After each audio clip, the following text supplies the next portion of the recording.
সেহেরের তৃপ্তি আর ইফতারের প্রশান্তি নিয়ে আবারও ফিরে আসছে মাহে রমজান। আর রমজান মানে ইফতারের টাইমে রান্নাঘরের ব্যস্ততা একটু বেড়ে যাওয়া। তাই আগে থেকেই কিছু কাজ গুছিয়ে রাখলে রান্না করা যেমন সহজ হয়ে যায়, সাথে সময়ও বাঁচে। বিশেষ করে মশলাগুলো রেডি থাকলে ঝটপট রান্না বসিয়ে দেওয়া যায়। তাই 1 কেজি আদা আর 1 কেজি রসুন নিয়েছি, যেন পুরো রমজান মাস আর আদা রসুন ব্লেন্ড করতে না হয়। কিন্তু এই কাজটা যদি আমি একা করি তাহলে অনেকটা সময় লাগবে, তাই আমি ছিলতে গিয়েও রেখে দিয়েছি, পরে করব।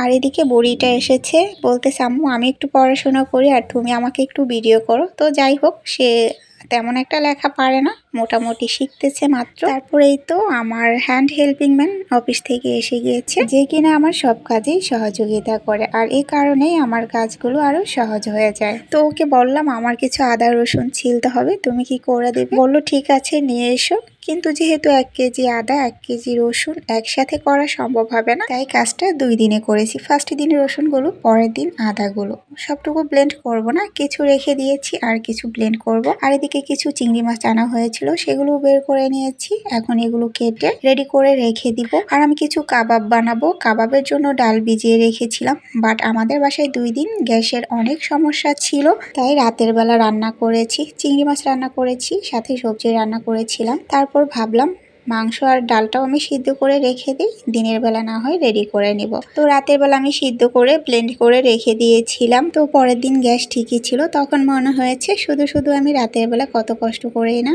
এগুলো রেডি করে রেখে দিলাম। তো এটা হচ্ছে চিকেন কাবাব। আমি কাবাবের মশলা ব্যবহার করেছি, তাই একটু ঝাল হয়েছে। যেহেতু আমার মেয়েরা খাবে, এর জন্য আমি এক্সট্রা করে আর কাঁচামরিচ ব্যবহার করিনি, শুধু পেঁয়াজ কুচি আর সাথে একটা ডিম দিয়ে রেডি করে নিলাম। আর সব মশলা তো আমি সিদ্ধ করার সময় দিয়েছি। এখন জাস্ট ডিমের উপর গড়িয়ে সাথে আমি এখানে পাউরুটি ব্রেড করে নিয়েছিলাম, তো সেটা দিয়ে আমি রেডি করে রেখে দিচ্ছি। এখানে অনেকগুলো বানানো হয়েছে, তো সবগুলো আমি রেডি করতে পারিনি, বাকিগুলো আবার পরে রেডি করব। কিছু রেডি করেছি আর কিছু ছিল। ইফতার আইটেমের মধ্যে যদি চিকেন কাবাব বা চিকেন দিয়ে বানানো যদি কোনো কিছু থাকে, সেটা কিন্তু খুব পছন্দ করে, বিশেষ করে বাচ্চারা। তো আমি মূলত আমার মেয়েদের জন্য চিকেন কাবাবটা রেডি করে রেখেছি। আর এদিকে ছোলা ভিজিয়ে রেখেছিলাম, এইটাও আমি রান্নার ফাঁকে সিদ্ধ করে নেব। দেন পেঁয়াজু বানানোর জন্য 2 প্রকারের ডাল ভিজিয়ে রেখেছিলাম, সেটাও আমি ব্লেন্ড করে বক্স করে রেখে দিব। তাহলে ইফতার বানানোটা কিন্তু অনেকটাই সহজ হয়ে যায়। প্রতিদিন সিদ্ধ করা ডাল ভিজানো, ব্লেন্ড করা, এটা কিন্তু